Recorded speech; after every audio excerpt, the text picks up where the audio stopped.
नमस्कार दोस्तों, stock market studies में फिर से एक बार दिल से स्वागत करता हूं। तो आज मैं फिर से आपके सामने कुछ इंपॉर्टेंस कंपनी के अपडेट शेयर करूंगा, क्योंकि बहुत सारे दोस्तों का कमेंट था कि इस कंपनी के बारे में एक बार चर्चा करिए। अभी इसका टेक्निकली चार्ट क्या बता रहा है, उसके बारे में एक बार वीडियो बना के जरूर शेयर करिएगा।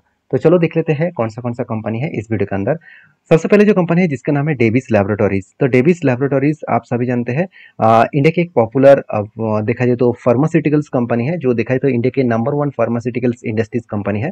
और इस कंपनी के ऊपर सबसे पॉजिटिव पॉइंट यही है, मैं जब इस कंपनी के ऊपर एक टेल लिया था, मैं कुछ पॉइंट ऑफ व्यू से इसमें इस कंपनी के ऊपर टेल लिया था। सबसे पहले मैं कहाँ पे टेल लिया वो मैं आपके साथ शेयर करूंगा। देखिए डेविस लैबोरेटरीज के ऊपर जो पैटर्न स्केड हुआ था वो कुछ इस तरीके से पैटर्न स्केड हुआ था। शोल्डर, उसके बाद फिर से एक शोल्डर, उसके बाद एक बिग हेड बना, उसके बाद देखिए शोल्डर बना, और फाइनली यहाँ पे ब्रेकआउट हुआ। और उसके बाद देखिए ब्रेकआउट कंफर्मेशन भी हुआ। उसके एक्चुअली ब्रेकआउट कंफर्मेशन मुझे यहाँ पे नहीं मिला, तो ब्रेकआउट कंफर्मेशन मुझे यहाँ पे मिला, इसलिए और एक शोल्डर यहाँ पे बन चुके थे। और बेसिकली मुझे जो एंटी मिला कुछ इस लेवल में मिला, क्योंकि जब ब्रेकआउट यहाँ पे हुआ था उसका कंफर्मेशन होना चाहिए था, कंफर्मेशन इस जगह पे मिले। तो अभी देखिए कंपनी धीरे धीरे करके क्या कर रहा है, ऊपर जाने का कोशिश कर रहा है। ऊपर मतलब इसका टारगेट मैं कहाँ तक लेकर चल रहा हूँ, इसका टारगेट लेकर चल रहा हूँ 5113 रुपीज। तो बेसिकली जो टारगेट है इस टारगेट को फॉलो अप करके मैं चलूंगा, इस टारगेट को मैं लेकर चलूंगा। तो इसके पीछे रीजन कौन सा है, जब मैंने टेल लिया वो टाइम कौन सा था, अप्रैल 2020 सॉरी 2024। तो अप्रैल मंथ खत्म होने के बाद ही मुझे एंट्री मिला था। तो मैं एक्चुअली मार्च का डेटा को देखकर ही इस कंपनी के ऊपर टेल लिया। तो मार्च का डेटा क्या बता रहा है, चलो मैं आपको बता देता हूँ। सबसे पहले कंपनी का क्वार्टरली रिजल्ट देखिए, कंपनी ने धमाका जैसा सेलिंग्स किया। तो सेल का आंकड़ा जो है first time company 2000 cross over किया। आज तक कंपनी पहले एक दो बार कर रहे थे, वो भी कब, कोविड के बाद। कोविड के जो सेकेंड लॉकडाउन स्टार्ट हुआ था, कोविड के जो सेकेंड सिचुएशन आया था उस टाइम में जो मेडिकल का जो डिमांड था, वो मेडिकल इक्विपमेंट और प्रोडक्ट का जो डिमांड था वो बहुत हाई लेवल में, पीक लेवल में था। तब ज़्यादा से ज़्यादा सेलिंग देखने को मिला था। बीच में थोड़ा सा सेलिंग कम हो गया, आप खुद ही देख सकते हैं। 2500 करोड़ से डायरेक्टली 1700 करोड़ तक आ गए थे, 1700 करोड़। उसके बाद 1900 करोड़, 1800 करोड़, इस बार सारे हाथ पार कर दिए। लास्ट अराउंड 10 क्वार्टर्स को कंपनी बीट करके 2300 करोड़ तक सेल्स किया। और यही कारण की वजह से मैंने इस कंपनी को वो डिसीजन सिर्फ नहीं लिया, उसके पीछे और भी रीजन है। जैसे प्रॉफिट ग्रोथ भी बहुत शानदार हुआ, 321 करोड़ से 540 करोड़ के आसपास प्रॉफिट गेन हुआ। तो किस बेसिस में मैंने टेल लिया वो चलो मैं आपको दिखाता हूँ। सबसे पहले देखिए कंपनी की जो कर्जा है, अगर बोरिंग्स के बारे में बात करें तो कंपनी एकदम जीरो कर्जा पे आ चुके हैं।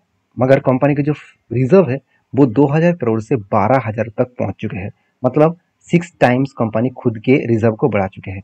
उसी तरीके से अगर फिक्स्ड एसेट को देखा जाए तो 1000 करोड़ से 4000 करोड़ तक बना, मतलब 5 टाइम्स कंपनी खुद के ग्रोथ कर चुके हैं।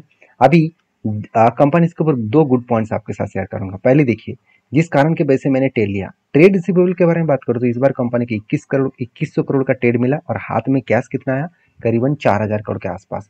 और सबसे इंपॉर्टेंट पॉइंट है कंपनी के ऊपर लास्ट 2 ईयर्स में कंपनी के CWIP में, मतलब कैपिटल वर्किंग इन प्रोसेस। इसका मतलब क्या है, खुद के कैपिटल को ऑनगोइंग प्रोसेसिंग में जो जो प्रोडक्ट प्रोसेसिंग हो रहा है उसके ऊपर पैसा लगाना।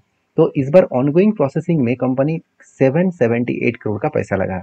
तो इतने सारे पॉइंट्स पॉजिटिव होने के कारण मैंने डीपली इस कंपनी के ऊपर एंट्री लिया। और जब मैंने एंट्री लिया था तब मैंने एक वीडियो बना के आपको शेयर किया था। और उसके बाद फाइनली आज भी मैं आपको इसीलिए वीडियो बना के शेयर कर रहा हूँ, क्योंकि मुझे 2 दिन पहले एक दोस्तों ने कमेंट्स किया था कि सर इसके ऊपर कंपनी लगातार हाई कर रहा है, तो आपके क्या ओपिनियन है। देखिए मेरे ओपिनियन यही है कि मैं जब तक टारगेट ना हो तब तक मैं इंतजार करूंगा। तो बाकी आपके क्या राय है मुझे जरूर कमेंट्स करके बता सकते हैं। तो बेसिकली इस कंपनी के ऊपर जो इन्वेस्टर है उसके बारे में थोड़ा सा चर्चा कर लेता हूँ। देखिए प्रोमोटर से लेकर FSDS पब्लिक हर किसी के पास इन्वेस्टमेंट है, कोई भी माल बेचने के लिए तैयार नहीं है। क्यों माल बेचे, जो कंपनी इतना शानदार परफॉर्मेंस कर रहा है तो कोई क्या क्या नेगेटिव डिसीजन लेगा, बिल्कुल नहीं। तो हाँ, कुछ म्यूचुअल फंड ने माल बेचा है, इसको देखकर चिंता मत कर लीजिए, क्योंकि अप्रैल मंथ में माल बेचा, उसके बाद मई मंथ में फिर से क्वांटिटी एडिंग किया गया। तो नेक्स्ट जो कंपनी है उसके बारे में चर्चा करूँ, उसका नाम है टाटा पावर।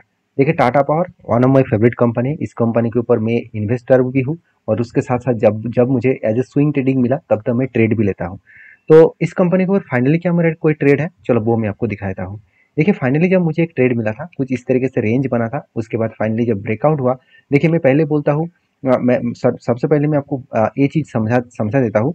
देखिए मैं ट्रेड कब लेता हूँ, देखिए जब भी कोई रेंज क्रिएट होता है उसके बाद मैं देखता हूँ कि स्ट्रांगली ब्रेकआउट और उसके बाद स्ट्रांगली ब्रेकआउट कंफर्मेशन। इसका मतलब हाई वॉल्यूम के साथ दो कैंडल मुझे पॉजिटिवली चाहिए। तो जब भी इस तरीके से दो कंफर्मेशन कैंडल मिल जाए, तो जब भी रिटेस्ट करेगा उसके बाद कोई मतलब ग्रीन कैंडल बने और उसके बाद कोई अपर ट्रेंड कैंडल बने, तो मैं उसके ऊपर एंट्री लेता हूँ। तो फाइनली इस जगह पे मैंने एंट्री लिया। ग्रीन कैंडल तो नहीं बना था, मगर एक हैमर जैसे पैटर्न क्रिएट हुआ था। तो जब हैमर जैसे पैटर्न क्रिएट हुआ तब मैंने रिक्सी ट्रेड लिया ऑब्वियसली। तो मैंने स्टॉप लॉस रखा, छोटा सा एक स्टॉप लॉस था, और उसके बाद टारगेट, एक लंबा टारगेट रखा। तो अराउंड 30% के आसपास मैंने टारगेट रखा और 10% के आसपास मैंने स्टॉप लॉस रखा। तो फाइनली टारगेट को अचीव किया। तो मुझे फिर से एक ट्रेड यहाँ पे मिलने जा रहा है, वो ट्रेड मैं आपके साथ शेयर करूंगा। देखिए यहाँ पे बिग कप बना। एक्चुअली ये जो लो लेवल है, इस लो लेवल के बेसिस में एक बिग कप बना और एक छोटा सा एक हैंडल पैटर्न यहाँ पे क्रिएट होने जा रहा है।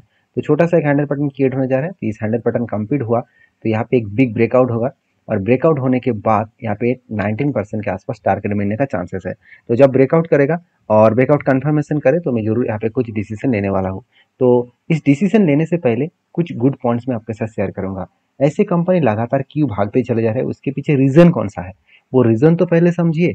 तो रीजन के बारे में बात करूँ तो आप खुद ही देख सकते हैं, Tata power stock nearly 52 week high, obviously 52 week का हाई के पास ही है। तो हाँ, एक एक दोस्तों ने मुझे एक मजेदार क्वेश्चन किया, सर कंपनी तो लाइफ टाइम हाई के ऊपर है, तो 52 वीक का हाई क्यों बताया जा रहा है।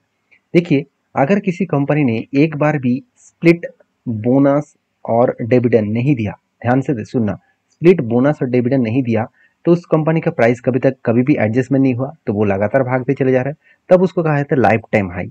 अगर किसी कंपनी ने स्पीड भी दे दिया, बोनस भी दिया और डिविडेंड भी दे रहा है, तो इसका मतलब प्राइस हमेशा एडजस्टमेंट हो रहा है। मान के चलिए 10 का फेस वैल्यू था, उस टाइम प्राइस था 100, और 10 का फेस वैल्यू के हिसाब से मान के चलिए बोला गया कि 1:10 रेशियो का यहाँ पे स्प्लिट दिया जाएगा, मतलब एक के बदले 10, तो प्राइस कितना हो जाएगा 10। तो इसका मतलब प्राइस तो एडजस्टमेंट हो गया ना।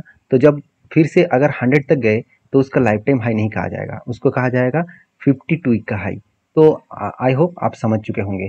तो बेसिकली कंपनी के ऊपर गुड अपडेट सही है कि 52 वीक का हाई इसलिए हुआ है क्योंकि ईवी आर्म्स डिप्लॉय, आप देख सकते हैं, डिप्लॉयज ओवर 850 ई बस चार्जिंग पॉइंट्स। तो बेसिकली कंपनी एक बिग गुड अपडेट पॉइंट आपको दिया है कि टाटा पावर ने 456 देखा जाए तो परसेंट का यहाँ पे, सॉरी, 456 रुपीज़ तक गया है। उसके पीछे बेसिकली मेन जो रीज़न है, 850 E buses charging points company installation कर चुके हैं। तो एक बिग पॉइंट्स, गुड पॉइंट्स है, उसके चलते कंपनी भागते चले जा रहे हैं। इसलिए मैं बार बार बोलता हूँ टाटा पावर के ऊपर फोकस रखिए, क्योंकि कंपनी में दम है, कंपनी में पोटेंशियल है आगे बढ़ने का। क्योंकि कंपनी देखिए कंटिन्यूसली खुद के प्रॉफिट को अलग लेवल में मेंटेन कर रहा है। मान लेता हूँ कंपनी का प्रॉफिट धीरे धीरे करके बढ़ रहा है, यही काफ़ी है, क्योंकि प्रॉफिट बनना ही सबसे इंपॉर्टेंट पॉइंट है। क्योंकि कंपनी का अगर डेटाबेस को देखेंगे तो कंपनी का ROE एंड ROC दोनों ही आपको पॉजिटिव देखने को मिलेगा, और डेप्ट थोड़ा सा ज़्यादा था, 2.34% के आसपास था, अभी 1.7% के आसपास हो चुके हैं। मतलब डेप्ट कंपनी के कई हद तक कम हुआ है। तो एक गुड पॉइंट्स है, जो पॉइंट्स कंपनी को आगे बढ़ने के लिए बहुत ज़्यादा सपोर्ट करेंगे और आगे बढ़ने में बहुत ज़्यादा दम दिखाने वाले हैं। तो बेसिकली कंपनी के ऊपर जो नेट प्रॉफिट मार्जिन है उसके हिसाब से बात करूँ तो कंपनी के ऊपर आप देखेंगे तो लेटेस्ट और 3 साल, सॉरी, लास्ट ईयर एंड 3 साल और 5 साल में डेटा देखा जाए तो 4.99, 4.52 एंड 6.0।